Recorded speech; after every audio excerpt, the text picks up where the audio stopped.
So how many grandparents are there in the UK? The answer is 14 million.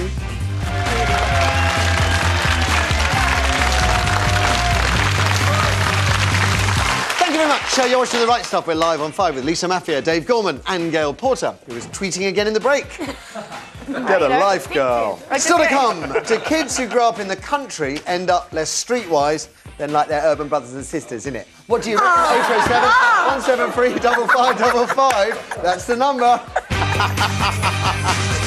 Is it because I'm too old? I think you should join So Solid. My prayers have been answered. I could be your granddad. Yeah.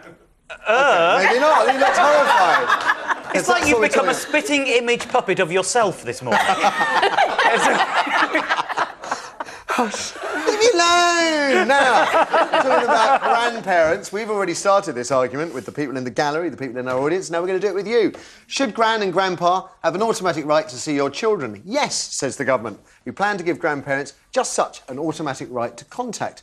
Only if Mum or Dad oppose such a move would there have to be a court hearing. How's this different from at present? Well, I'll tell you. Right now, grandparents first have to win permission to go to court. So Ed Balls is effectively...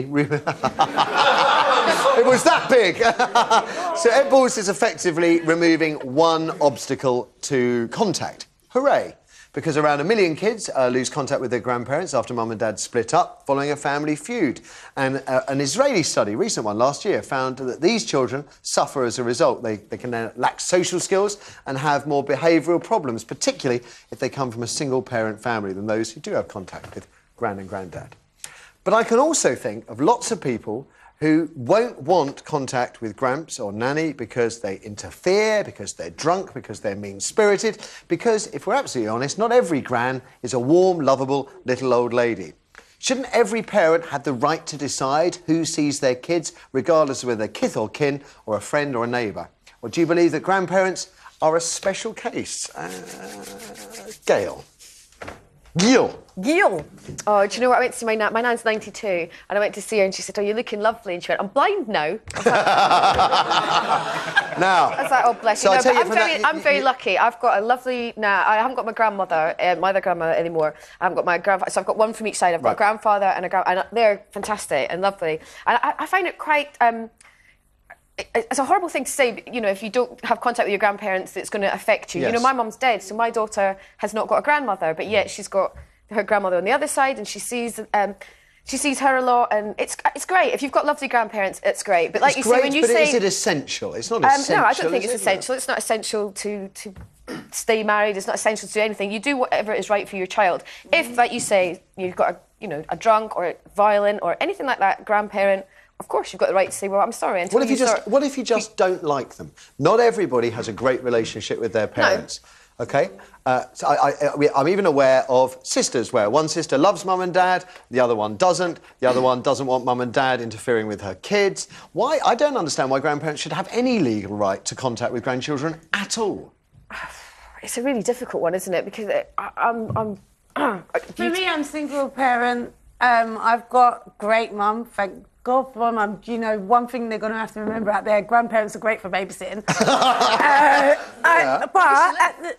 My mum, South London. God. Thinking we could like... But I do believe that as time has gone on and Chelsea's got older and older, she's 13 now, and she can totally make her own decision of when she wants to go and see Dad, when she wants to go and see Nan, and I think that's because you allow her. Now, if you had problems with your mum... No, but then I don't think that parents should leave it down to them. I think they should let their child make their own decisions when they're old enough. Now, what if the child is too young to make their own decision, but your parents, your mum, wants contact, and you're standing in the way, you might have fallen out... Why should your wishes, as your daughter's mother, be overridden by the wishes of some grandparent? Because you're the parent and you're always going to be there to protect. And I don't believe that if you feel that's protecting your child, then until that child's old enough, I don't think that you should. Let's say, happily married couple, they fall out in a most bitter way. Okay, the old man disappears, dad disappears, starts to have no contact with the children for all kinds of reasons. But his parents want to maintain contact, and while they're there maintaining contact, lay down all the poison against mum. I mean, there's so many scenarios. But there are systems that you can go and have, what's it called? Secure visitation. Yeah. Right. And so you'd still have the courts would still have a part to play, and that remains the case even under these revised rules. Dave, do you think Ed Balls is onto something here? Is this what the country wants and needs? I'll point out that we started debating whether or not grandparents should have a legal right to see their kids about 20 seconds after you said to Lisa, "I could be your granddad," which is slightly awkward and uncomfortable for me. And you imagine what it's like for Lisa. Yeah. It's that thing where, obviously, we're all talking about how nice our grandparents were and how the good relationships we have. And obviously... I wasn't. OK, we were. OK. And so you're always imagining, well, of course, it would be lovely to have that nice relationship with your grandparents. But obviously, if it's going to come down to any kind of law saying they have an automatic right, that's only ever going to be invoked in a situation where the parents are not getting on with the grandparents. So that's the only situation in which it I don't understand why grandparents should have any legal right to contact at all. I kind of agree with you. There's one case I know of where it was a couple had split up. In fact, one person had died, and the grandparents on their side of the family found it very hard to get access to their grandchild because the family just sort of drifted apart. They didn't stay in touch with their in-laws after their partner had passed away. And I feel really sad for it, but putting a law in place that gives them guaranteed access, the other repercussions of that in other situations, I think, are probably more damaging. OK, I'm told that the phones and email is red hot with this, so let's find out what your thoughts are. Maybe you feel that we should actually be removing grandparents' rights to contact full stop. Kirsty. First, we have Lorraine on line 1. Lorraine, good morning. Good morning, Matthew. What's your perspective on this? Well, I have 3 grandchildren, and my daughter-in-law took an instant dislike to me the moment the first 2 children, who are twins, were born. That was 8 years ago. Right. The children don't know me. There's now another little girl, aged 2. I haven't seen her since she was born. There's so much animosity, and it's not a divorce situation. You know, in the papers and on the television, they always speak about divorce, separation, but that's not really the case. Your son is still with the mother? Yes, he is. So what is your son doing, if anything, to make good the situation? Well, he wants me to write letters, to apologise, put out an olive branch. We've already been through mediation, right. But it does seem that whatever I can do, my daughter-in-law does not like me, does not want me. And when I mentioned going to court to my son, he absolutely hit the roof. He doesn't want me to do that. In fact, I run a support group here in Solihull, and I speak to many grandparents who are in similar situations. OK, Lorraine, what is it that you have to apologise for? Yeah, that's a really good question. I think for being alive, I don't really know what I have to apologise for. She just doesn't like me and she doesn't want me, but he's just looking for some way to reunite this family. You see, because, I mean, this law, or the change to the law, isn't going to actually make any difference to you at all. I just wonder whether you feel, in principle, that grandparents should have a legal right to contact with their grandchildren. Absolutely and definitely. Why? They're not your children. What has it got to do with you?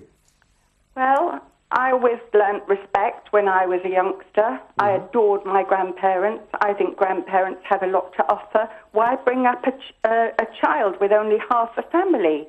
It's a very fair question. It's a very fair question, Lorraine, and I think your pain, I think everybody can feel that and empathise with it. Thank you very much for the call. Speak to your son, Lorraine. Get him to sort it out. Yeah. Let's have another one. We have Laura on 3. Laura, good morning. Good morning. And your take on this? Well, the call before, I feel extremely sorry for her. Mm-hmm. I really do. I know that goes on a lot, but I'm actually a mother who has had to deal with a really difficult paternal grandmother. Right. And she's bullied me. Practically bullied me for the whole of my daughter's life. And I just, something like this coming into play would really, I think, would be quite destructive. So Ed Balls' plan to make it easier for grandparents to get contact with grandkids, even if mum or dad object, I mean, it obviously doesn't agree with you. Do you think Yeah, I mean, don't get me wrong. I can see both sides of the story. Sure, me too. It's terrible. It's a difficult decision to make, but people generalise so much. I'm just interested, because I'm extremely sympathetic to your view. I'm just interested in whether or not you believe that grandparents in general should have any kind of legal right to see their grandchildren, or whether the grandparents are no closer, have no better relationship with, or are no more important to these grandchildren as Fred the milkman around the corner. For me, I have 2 children. One is by my ex-partner, and I'm married now with my second daughter. And I just feel that even though my first daughter's grandma is like that towards me, she still sees her on a regular basis, because I feel that that's my children's history. Right. It's just important for them to know where they come from, but, you know, she doesn't recognise that. So I think, well, I don't know, it's difficult, isn't it? But it certainly is.